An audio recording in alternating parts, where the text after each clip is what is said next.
Hi, I'm James Taylor, business creativity and innovation keynote speaker, and this is The Creative Life, a show dedicated to you, the creative. If you're looking for motivation, inspiration, and advice while at home, at work, or on your daily commute, then this show is for you. Each episode brings you a successful creative, whether that's an author, musician, entrepreneur, performer, designer, or thought leader. They'll share with you their journey, their successes, their failures, their creative process, and much, much more. You'll find show notes for this episode as well as free training on creativity over at jamestaylor.me. Enjoy this episode. Hi, it's James Taylor here. Today's episode was first aired as part of International Authors Summit. This inspiring virtual summit reveals the secrets of making, marketing, and monetizing a best-selling book. If you would like to access the full video version as well as in-depth sessions with over 40 best-selling authors, then I've got a very special offer for you. Just go to internationalauthorssummit.com where you'll be able to register for a free pass for the summit. Yeah, that's right. Over 40 New York Times and Amazon best-selling authors, book editors, agents, and publishers sharing their insights, strategies, and tactics on how to write and market your first or next bestseller. So just go to internationalauthorssummit.com, but not before you listen to today's episode. Hey there, it's James Taylor, and I'm delighted today to be joined by Jane Anderson. Jane Anderson is an author and expert on leadership and communications. With over 20 years experience in personal branding, she has worked with over 50,000 people on building more trust and influence in their businesses and brands. Her clients include Virgin Australia, Lego, Ikea, Rio Tinto, and Origin Energy. And she is on faculty in Thought Leaders Business School, mentoring some of Australia's leading experts in their field. Jane's blog was recently voted in the top 10 branding blogs in Australia and in the top 30 branding gurus globally. Jane is the author of 5 books, including her latest, Expert to Influencer, 12 Key Skills to Attract New Clients, Increase Sales, and Leverage Your Personal Brand to Become an Industry Leader. It's my great pleasure to have Jane with us today. So welcome, Jane. Oh, thank you. It's so exciting to work with you again. I feel like you're like my long-lost buddy, and I'm like, oh, cool, we need to play again. How good is this? So thank you for having me. We're on the opposite ends of the world. You're in your winter. I'm in my summer here just now. But I always love catching up because you have I love the energy that you put into everything that you do as well. So I have to ask first of all, what's going on in your world? What are you currently working on? Yeah, thank you. So I've just come off a quarter. It's kind of interesting. I have a program that I run this quarter. I do a lot of work on influence and persuasion and help people. In this quarter, I've just been working with doctors to get onto specialist training programs. So if they're wanting to get onto, become a dermatologist or a surgeon, a vascular surgeon, obstetrics and gynecology. So we have really extremely difficult processes to go through in that. So I've come off a quarter of 7 days a week coaching doctors pretty much. So normally this time I'm hidden in a hotel and just in the fetal position going, okay, stop. But for you, James, I'm like, no, it's all right. So I normally am recovering in a hotel at the beach for a few days, but no, I said no. They said James wants to catch up with you. I said, of course, absolutely. Well, that's so kind of you. In fact, I was just reading your book last week, and I actually recommended it to someone last week. The one that you wrote on LinkedIn, using LinkedIn, and I think that's such a underused platform. I mean, it gets none of the glamour of Facebook and Instagram. Yet, when I look at it, certainly in our business, where does the social networks that really bring in the business and bring in sales? It's like number one of the networks. So why is it the ugly baby, the ugly sister of the social networks? So meat and potatoes, isn't it? So yeah, it's a funny kind of one. I think it is more in some ways, whilst it seems, I suppose, basic, it is also a little bit more complex than some of the other sites. It's a very closed network, whereas if you look at something like, say, Instagram's a very open network, as in if I was trying to find something or someone like you, like if I was typing in, book writing coach in Instagram, I'll just get millions of people turn up in that search. Whereas in LinkedIn, if I was looking for someone like that, the only people who are going to turn up are people I'm connected to.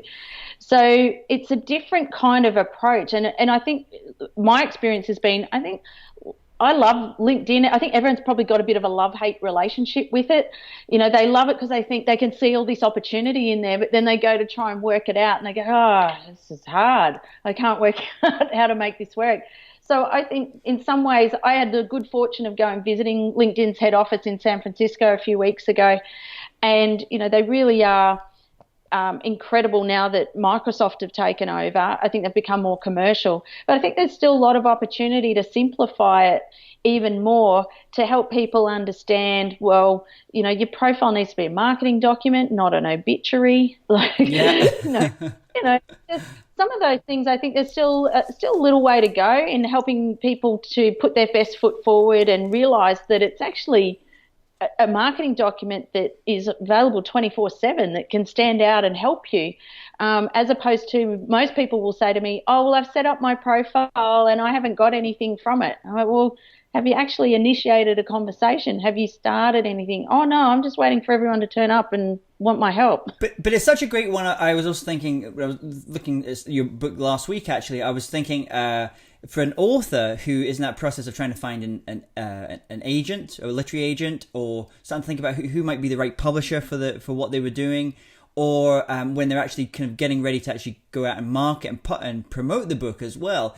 It's a really untapped, I think, by that group, because you don't hear so many authors. You hear more maybe business, non-fiction authors, but authors more generally, you don't hear them talking about LinkedIn so much as a platform. No, there's so much, and there's so much opportunity with it, and it's not. People think it's noisy, but it's actually not very noisy. Turned my business around. My story was I lost about 80% of my business overnight here in Queensland, the state that I'm in Australia. We have a volatile government in the state that I'm in, that they changed premiers like they change their underwear, and that has an impact on businesses, and I lost about 80% of my business. And so LinkedIn was the tool that helped me to shift from being so susceptible to local market challenges to becoming more global. So without it, there's no way I would have been able to get where I got today. And I did it as a result of, actually, I lost about $30,000 in AdWords and SEO, and because I just really didn't know what I was doing. But LinkedIn, I was writing profiles for job seekers and helping them get jobs. And at the time, I thought, well, surely I can help people. Maybe if I'm helping all these people, they're getting their jobs, they're getting in front of all these people. Maybe I use it for sales and see how that works. And it worked. So it wasn't that I consciously did it. It was actually just by pure need to get my business back on track. Now, that's one of your books. I know you have a number of books, and including this latest one, Expert to Influencer. Who, as you were kind of moving into, I believe you were kind of speaking, you were starting to move into the kind of the author, getting your books, your writing out there. Who were those mentors, or maybe the people either you knew personally, you had a relationship with personally, or people that you looked at from afar, you said, that's the kind of author that I want to become. That's maybe it's something about their style, or how they, or how the kind of formats of their book. Who were those people? Yes. Yeah, I think there's probably been a few things. Like, a big turning point in my life was joining Thought Leaders Business School. And I know you've spoken with Peter Cook in the past. And so Peter Cook is the CEO of Thought Leaders Business School. And, what I learned from working with them was that my ability, that I did have some good ideas and good IP. It was just a matter of really being taught how to do it. So that was probably the first part. Was I remember a day that I was working with Matt and Peter, and Matt said, well, hold on, why don't you go and have a look? You've written all these blogs. Go and have a look at your blogs and come back and tell me what your word count is if you put all those into a document. So off I went, and that night I pulled it together, and I remember going and seeing him the next day. We were on a training course, and I said, Matt, I've got 8,000 words. I can't believe that. And he said, well, there you go. You've actually done a lot of the work. He said, you've actually now just got to start to look at how you package this up. And it had never even occurred to me. I thought you had to write blogs, and okay, now you got to write a book. And so, but I was already doing the work. I just hadn't seen it through the lens of using it for a book. So I think that was the first part. But there's always been writers that I've always really admired, but one of the books that I really like is Ryan Holiday's Perennial Seller. Yeah, that's a great And book. it's such a great book. And I go back and read it so many times, particularly the work, it's working with people like Robert Greene and creating 48 Laws of Power. And, they're just iconic books. And you just go, wow. So I think that my experience has been creating a book that's commercially smart, that will help me to work with the programs and what I'm trying to deliver to help people. And then I'm always inspired though by those iconic books, like the ones that, they've worked with authors to create, and they've got that, think once, but just use it forever. Yeah.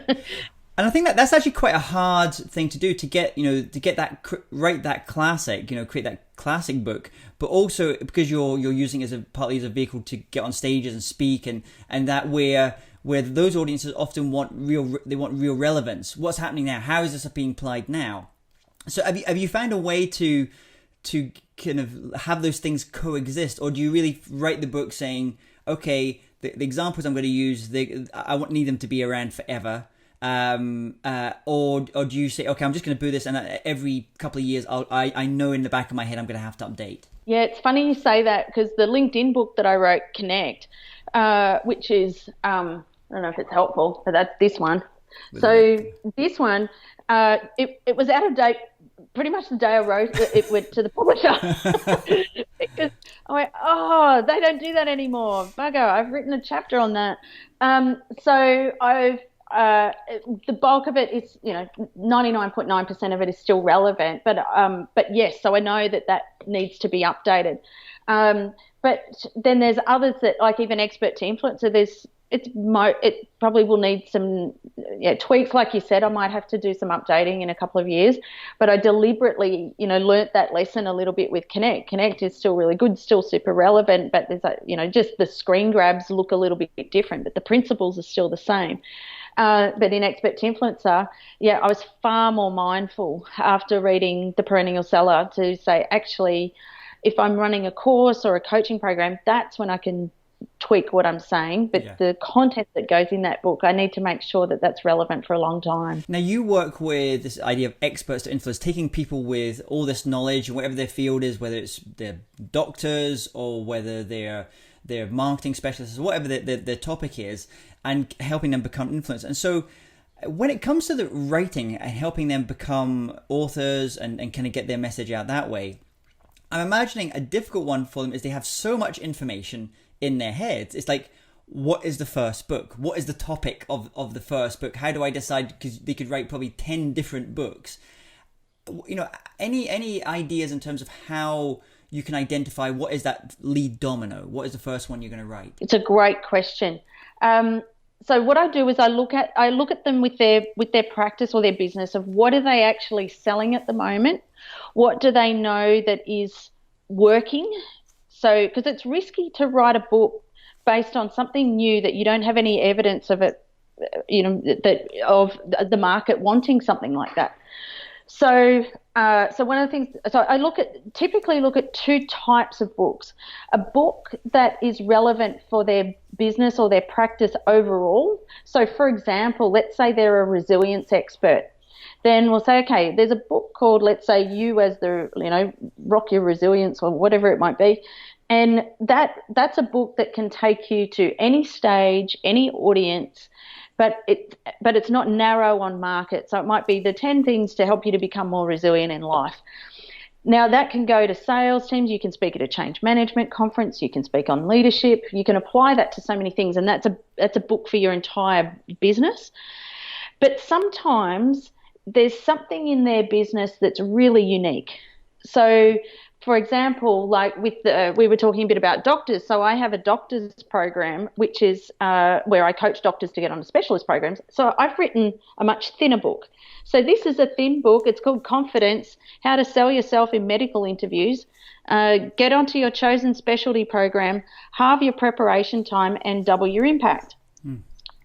So now something like that is I haven't had to go, that's not what my entire business is about, but that was a commercially smart book to write because that particular program I'd been delivering for 10 years and I just hadn't actually written the book on it. And that book then essentially doubled the revenue that came in with that program. just simply, and it's only 25,000 words, whereas something like that is 45,000 words. That's a really smart one, because then that means, let's say as a speaker or as a trainer, you can then go to that, let's say the medical industry, and say, I wrote the book on, how that we've had another guest that were just talking about how often you get into dominance in an area because you're good at one area and good at another, and it's the crossover of those two things, and where no one else is going for, and it gives you a USP. So that's a really interesting USP, because you obviously know from the marketing positioning side, but then you also understand what the challenges are for those people that are kind of going for those types of roles. Absolutely. And there's only 150 people in that market every year.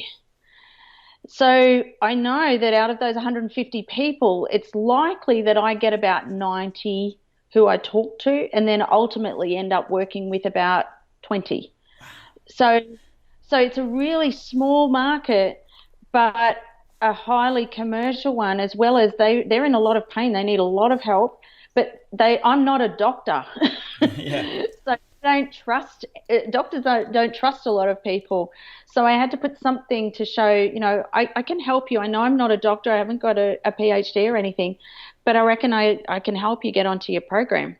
So it was really a positioning tool to say, here's what she talks about. I had an orthopedic surgeon contact me last year.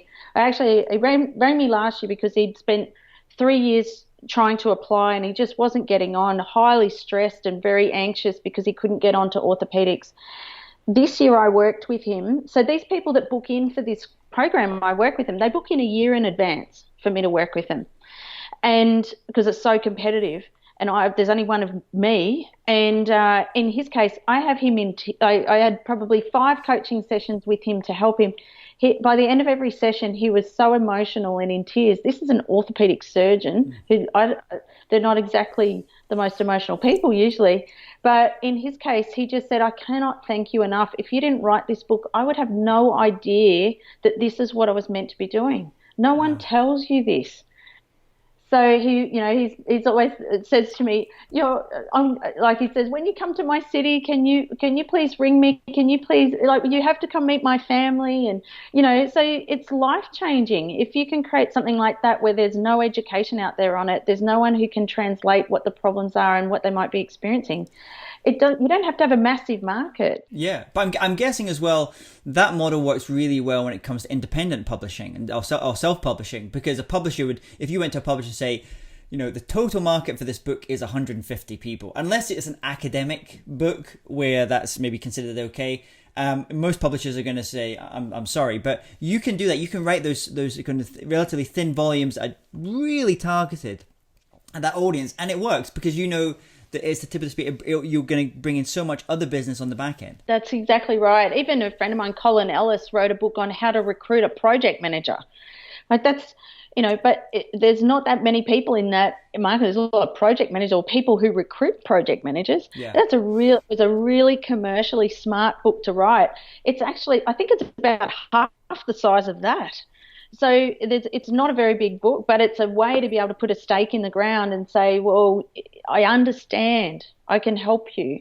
And it's commercially smart. We're not looking to put it on a shelf in bookstores or anything like that. It's not going to be a New York Times bestseller, that's for sure. Yeah. But it is something that's commercially smart for him to do. And I think I've heard, and I can't remember the name of the author now, but there was another author I've heard of who he wrote his main book, which is his 220-page version, let's say, on his main topic that he speaks on, relatively broad, pretty broad in examples he gave.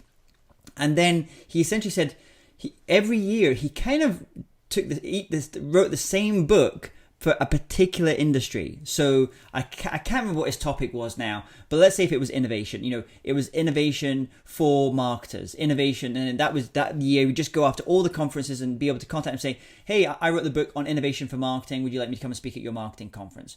And he said it was such a powerful way because you'd obviously taken the time to really understand what the challenges were in that industry. You'd gone to writing the book for it, and he said actually it's not that much harder work because it's kind of this. A lot of the key strategies were the same. It was just in terms of the application he had to talk about was going to be different. Yes, Yeah, exactly. There's so much leverage once you've written a book, it's and those specific markets. And, for self-publishing, you can even tailor that for, there's so much quick turnaround on things and to tailor something, you can do it just for an organization, put their brand on it, do the forward from the CEO, like there's so many options now. If you've got a great book like that, you're spot on, is how can we just tweak it maybe for that particular market. And it's got the same content, it's just highly leveraged, but change some of the examples. It's still super relevant. So you really put a good stake in the ground then, for sure. So can you talk us through some strategies for writing and for completing a commercially smart book in less than 90 days? Because the thing I always amazes me about you is there's lots of people that kind of talk, oh, I'm going to do this, but you execute and you make stuff happen and relatively kind of quickly. So can you talk us about like the strategies that you go through to kind of writing those books and getting those books out there? Yeah, so I have a confession to make, James. So do you know the first book I wrote was this one, which was called Impact, which was around how to build your personal brand. And I'd never written a book before. And so I decided to get a writing coach. Now, the problem was that my writing coach really liked writing and I don't. So I reckon one of the first things that you want to do is you want to know, are you a speaker who writes or are you a writer who speaks? And so in my case, I'm a speaker who writes. I'm not a fast writer. I can speak much faster than I can write. Some people have got such beautiful, eloquent writing, and that's just not me. I have to speak, and then I could get it out. So Impact took me 9 months to write because I was like, oh my God, this is so hard.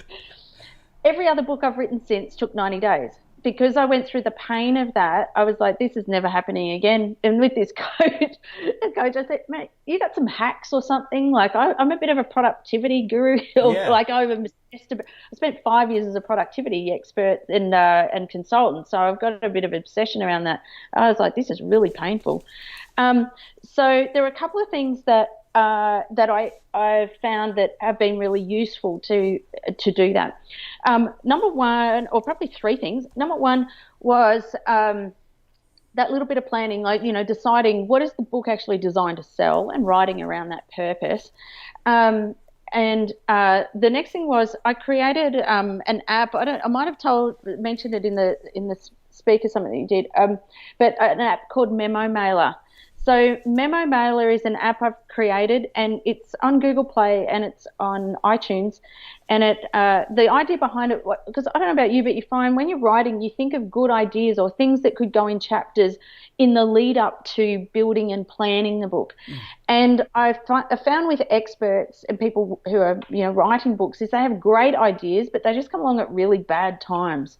And So the idea with Memo Mailer, if you go on, you'll see there's heaps of reviews from speakers, but you just hold down a button on it and say, oh, I need to do a chapter on blah, or if you think of a story or whatever, and it just sends yourself all the information and the content of what you're thinking. It goes straight to your inbox. So I do a lot of Memo Mailer type work. So it's capturing the recording of me saying it. So if you've got stories, you're finding research, the idea is to make sure you've got homes and start to capture all those things on the run, and so send them to yourself and then file them. So that's the first thing, so that when you come to writing. And that's important, especially if you said the difference between being a speaker who writes or a writer who speaks.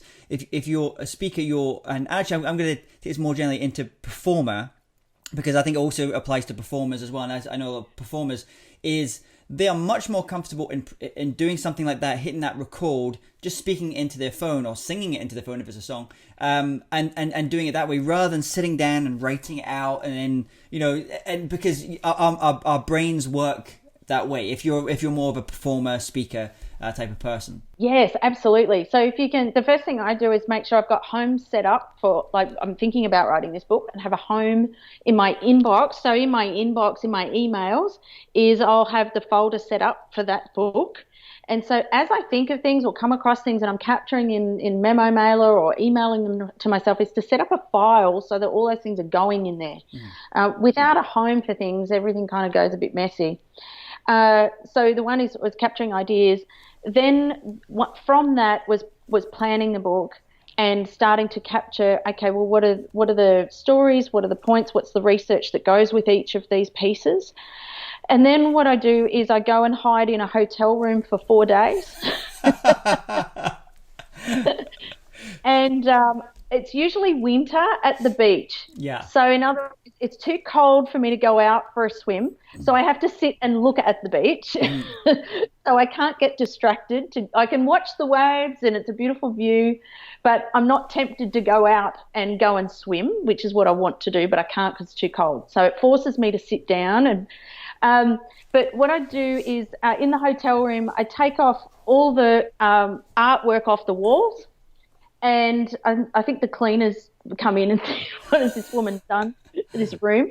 And what I do is I then start to map the book. So I take blue tack and so each of those pieces of IP or each of the chapters and then sub-chapters based on whatever that research and study and story that goes with each of those, I map them and put them across the entire walls of the hotel. And then I go back and grab my phone and I grab rev.com. I'm sure lots of people here talk about Rev or any of those apps. And I just stand there with my phone and read out every single one of those documents. And so if I've done all the planning right, I can get the book back in 4 days. I can have all the content out. Then that comes back through Rev, and then I'll just send it to the copy editor, and then they clean it all up. So I actually don't even touch it. Wow, that's a really interesting. You can speak to write. Yeah, I love. And actually, what you said about the going to the hotel, people would think, "Oh, that's a mad idea." But actually, my wife and I met the author J.K. Rowling recently at an event of Harry Potter. Did all the Harry Potter books, and she does the same thing. She goes and books into a hotel. It's called the Balmoral Hotel, which is in Edinburgh and the Main Street. And she will. She doesn't do the at that particular stage in terms of mapping, but there's a period of time which is very, very important for her just to get stuff done. Otherwise, other things kind of crowd out, and she just goes to, probably doesn't pick up the phone, nothing distracts. She doesn't go out shopping, wherever she does. She just spends that week there getting that stuff done, and it's just everything else is secondary. Yeah, that's it. And all phones are off, everything's off, no distractions, no phone calls. I might have one call into maybe my partner Mark at home, but that'll be about it. So yeah, it's the way to go, that's for sure. But it takes a little bit of planning to make the most of it, so that you're not still in the hotel room 6 months later and you haven't gone home. So you've got you've done the copy editing, that's come back. You're working with your designers, and when you kind of go to that next stage, are you putting out directly through Amazon? Working directly with Amazon to kind of put it out, or do you go through a third party in terms of distribution? I go to so it'll come back from the copy editor, proofreader. Like if it's all done, typeset, everything, then I have a great support person who I've connected with. She's actually they do self-publishing, and I don't touch any of the Amazon or the Create Space or Ingram Spark or whatever. She's the guru of all that. I gave up trying to work out all the formatting, and I felt surely there's somebody who understands this better than me. So yeah, she's been wonderful. So she's in Melbourne, and so I just send the files to her, and she just loads everything up, sorts out Amazon, sorts out everything, and so I don't actually even touch very much of the book at all. Is that when it comes out onto, like, say, an Amazon, is it come out under their publishing company, or does it come out under something that you've named? It comes under self-publishing, so it'll say that they've done the publishing, but so it's essentially self-published, but it's got her branding to say that they've done the printing, but that's about it. So it's almost like a hybrid of the self-publishing and the more kind of traditional publishing, where you'll have someone that is taking care, doing the whole thing. Yeah, that's right. So I do everything. She just really hits print and loads it into Amazon, and that's it. And then so you've got your book. You're ready to rock and roll, get it out to the world, start talking to people about it. What does the what is a marketing campaign for when you're releasing your book like? And after having done a number of books now, what is that one thing that you've found just works? It's just like it's just you must have this as part of your marketing campaign. Okay, this is my biggest secret. You can't tell anyone, James, okay? Okay. It's just me, you, and a couple of tens of thousands of people, that's all. This is by far the number one thing that changed my world, changed just the way that I work with books and what I do with all my clients. So the first thing I say is get your book cover. So I work off a 90-day project. Like I'll say a book is a 90-day project. And I'll say that we do the cover first. And so even if you have to change it at the last minute is fine, but do the cover first and then put that cover everywhere. So put it on the website, say that it's coming, put it in your newsletters, have it in all your social media, have it in your presentations. It scares the hell out of you for starters, so it makes you write it. But the second thing is that it generates positioning and it generates the conversation. So particularly if your book, now everybody's a bit different, like you say, like some people are actually, my intention is not necessarily to sell books. My intention is to sell my programs. My books are the way that show people that I can help them and understand their challenges. So if you're coming from that space, is that the book cover suddenly creates the positioning and a visual artifact that even though the book isn't written, it opens up a conversation because people go, oh, wow. And then suddenly you're known for that.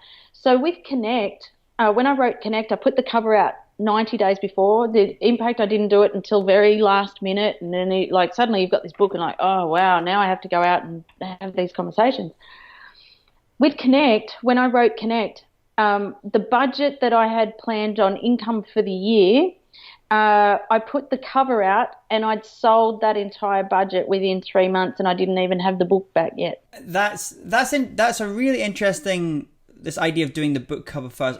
We actually had another guest, Ron Kaufman, who's speaker based in Singapore, and Ron actually does exactly the same thing. He said he's a very visual person. He said, I need to have that book to see what it feels like, mentally. And then one of our other guests, David Allen, who wrote Getting Things Done, he actually writes the reviews, like almost like he writes the reviews first, including who the reviewer is, what the publication is. He said, because I need to have that visual thing going ahead and kind of setting it up in that way. But I love this idea. I love this idea of kind of getting, you're kind of using from a marketing standpoint, because you say your book is not, if you sell thousands of copies, great of a book, but actually it's not your primary, the revenue stream that comes in. It's like it's a positioning statement. It's showing that you are that expert in the market as well. And when you come to doing book design, because that's a huge area on its own, do you go with like a 99 Designs, or do you have someone that you tend to you like working with? So I have the copy editor I work with is also a graphic designer. So sometimes, just depending on if I might get her to do a design and I'll see what it looks like, and then maybe I might go back over to 99 Designs and maybe see what comes through there. And so I've learnt to not get too hung up or too prescriptive on what I think the cover's going to look like. I'm very open to other people's creativity and ideas, because people think of stuff I would never think of. So I really like 99 Designs. I think they're fantastic, and the ideas people have are just great. So they're a good investment. I do tend to encourage, even for clients I'm working with, I encourage them to get the more expensive option in 99 Designs. I think it's $1,300 Australian or something like that.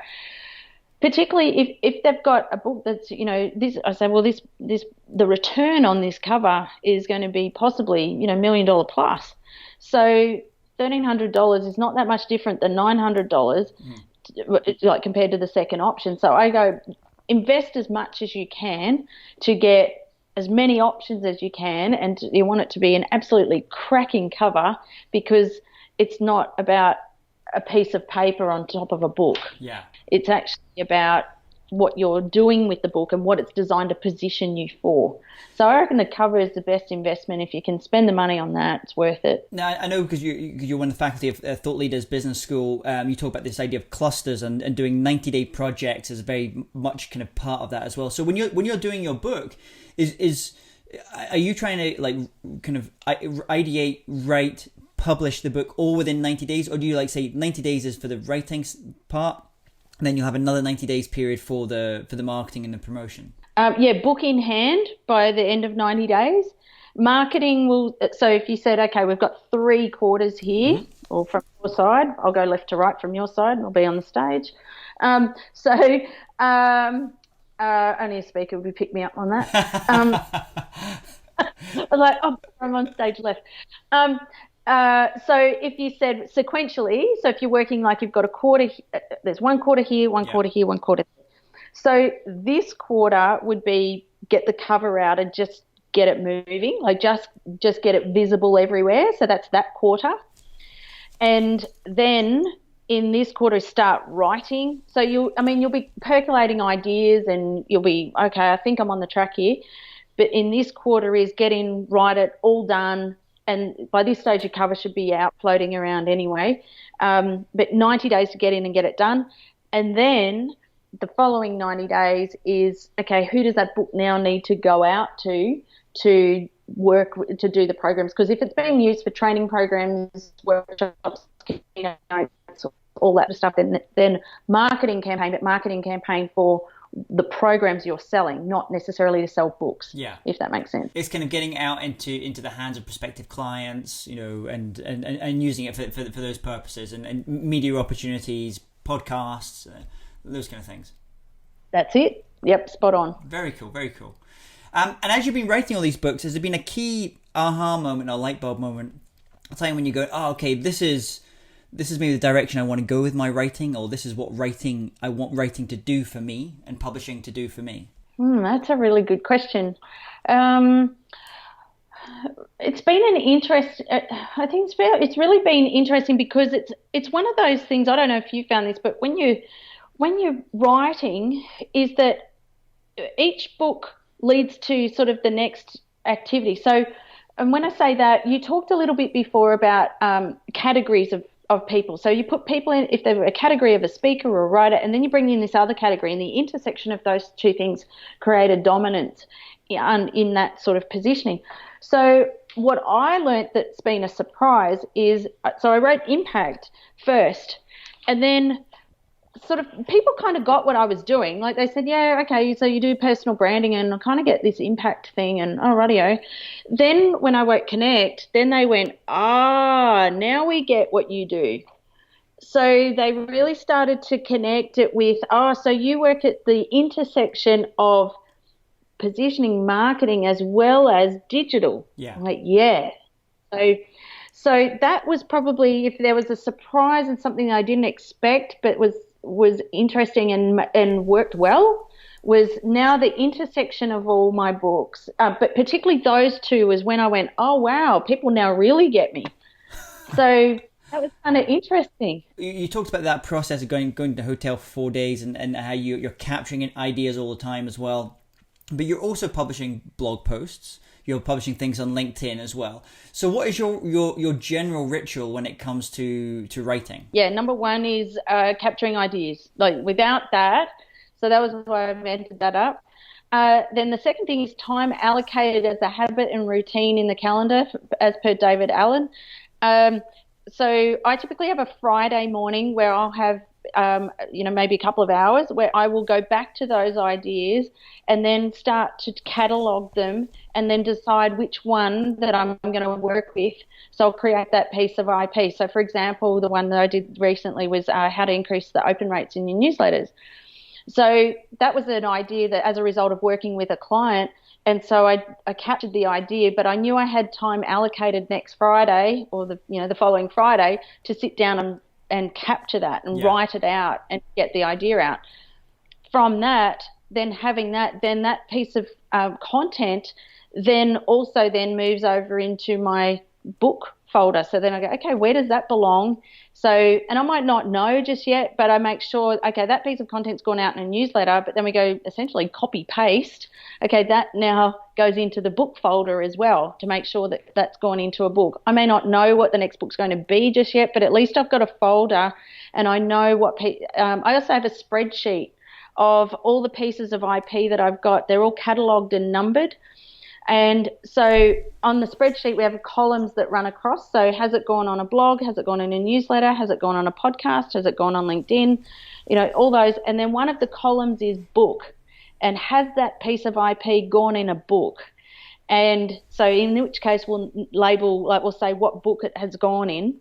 And then I know, then I can go back and anything that hasn't gone in a book, is there anything I can use here in this new book I'm planning to write? And I think one of the other really, on that note, I love the idea of the spreadsheets. We have something kind of similar that we do as well, because we quickly figured out we would create some piece of intellectual property and we'd only use it in one thing, like a blog post. Like, why are we not repurposing this? Because it's going to be seen by such a small number of people. You have this idea and you do like a tweet type thing about it, like a minuscule number of people are going to be able to see it.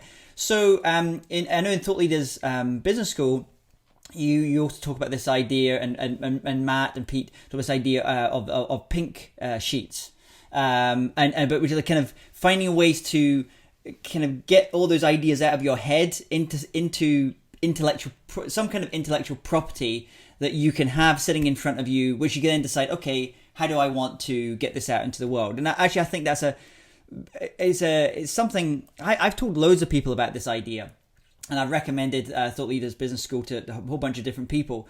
And I think if the only thing that you get from going on some of this is, you talked about pink sheets, there's also the green sheets that you talk about as well. That's all, because it's such a powerful but simple concept in terms of getting these ideas out in your head, and then they can use them for a book, podcast episodes, blog posts, whatever the uses are that you need for them. Oh, and absolutely. So when I was talking about the hotel before, the pieces of paper that I put on the wall are all pink sheets.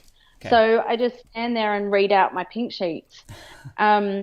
And the other thing is also for those, if you've got some support team members, is to teaching support staff. So I coach a lot of experts and their business managers or their support staff, their EAs, on how to fill out that IP or how to chase up parts of that IP so that they can just keep going and creating it. So they might have, I don't know what the story is. Can you find me a story that's related to how to do blah? Yeah. Or so part of it is when you're at a point, if you're at a point where you've got support team, is then the next step is to how do I start to build the capability of my support team to help them, so that if I'm capturing the ideas as we're going, then that speeds the process up even faster.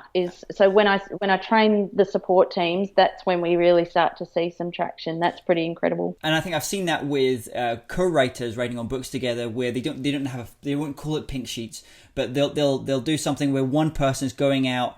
One person's very good at coming up with the kind of original ideas around something. They're probably very good at coming up with the metaphors that relate to that idea and how to relate that just to common usage.